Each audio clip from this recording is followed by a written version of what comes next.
মিয়া ভাই আপনার বিল কিন্তু হয়েছে 30 টাকা। ভাই এক গ্লাস গেন্ডারি রস দেন তো। দাঁড়ান ভাই দিতাছি, এই নেন।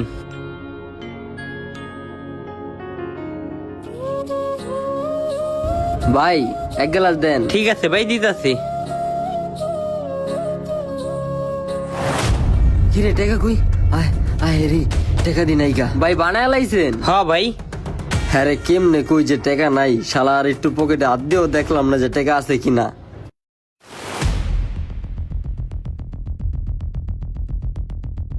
লোকটা এমন করতেছে কে? মান সম্মানের ব্যাপার স্যাপার ভাই, কই থেকে বেড়ে টাকাটা দেই?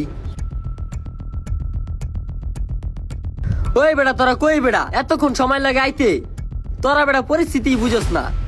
একটা বলা ভাই না, কামের সময় নাই কা, ওরা থাকলে তো অগের থেকে টাকাটা লয়ে দিতে পারতাম। কি হয়েছে ভাই, কোনো সমস্যা নাকি? ভাই পকেটে টাকা আছিল, আওয়ানোর সময় সব টাকা শেষ করে লাইছি, আর পকেটে একটু হাত দেও দেই নাই কা, টাকা আছে কিনা নাই। কিন্তু এখন পকেটে হাত দিয়ে দেখি পকেট পুরা ফাঁকা। কিন্তু সমস্যা নাই ভাই, আমার লোকাইতে আছে, আর টাকা ম্যানেজ করে দিবনি। ও আচ্ছা, যাক সমস্যা নাই ভাই, আপনি এটা নিয়ে প্যারা নিয়েন না, টাকা দেওয়া লাগবো না, এটা আমার তরফ থেকে আপনারে খাওয়াইলাম। আর না না ভাই, আমার লোকাইতে আছে, একটু সময় দেন, আমি টাকা দিয়ে দিতেছি। আরে লাগবো না ভাই, এমন পরিস্থিতিতে মাঝে মধ্যে আমিও পড়ি, হয়তো বা 20 টাকার সংখ্যায় কম, কিন্তু ভিতরে যে কতটা নার্ভাস ফিল হয়, নিজের কাছে নিজে কতটা ছোট হয়, এটা ভাই আমি অনুভব করতে পারি। ভাই আপনি এতটুকু ভরসা রাখেন যে আমি কিছু মনে করি নাই, কারণ এরকম পরিস্থিতিতে মাঝে মধ্যে আমিও পড়ে যাই।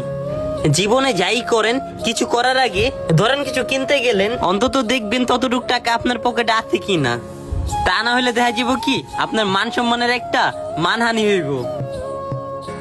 আপনি একটু অনুভব করেন, আজকে যদি এই জায়গায় এই পরিস্থিতিটা না হইয়া অন্য কোনো রেস্টুরেন্ট বা ভালো জায়গায় এমন হইতো, আপনার মান সম্মান কিন্তু পুরোপুরি ভাবে মানহানি হইতো। হ্যাঁ ভাই ঠিক কইছেন। তাই যখনই যা করেন অন্তত একটু ভাবনা চিন্তা করা দরকার। ভাই আমার তরফ থেকে আপনার আরেক গ্লাস দিয়ে আপনি খান। না না ভাই ধন্যবাদ অনেক।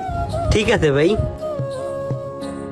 দেখা যায় অনেক সময় ভুলবশত এমন ছোট ছোট ভুল আমাদের হয়ে যায়, হয়তো বা অনেকে এই পরিস্থিতিটা বুঝতে পারে, কিন্তু অনেকে কিন্তু না বুঝে আমাদের মান সম্মানের মানহানি করে। তাই একটু এইসব বিষয়ে আমাদের সচেতন হওয়া প্রয়োজন।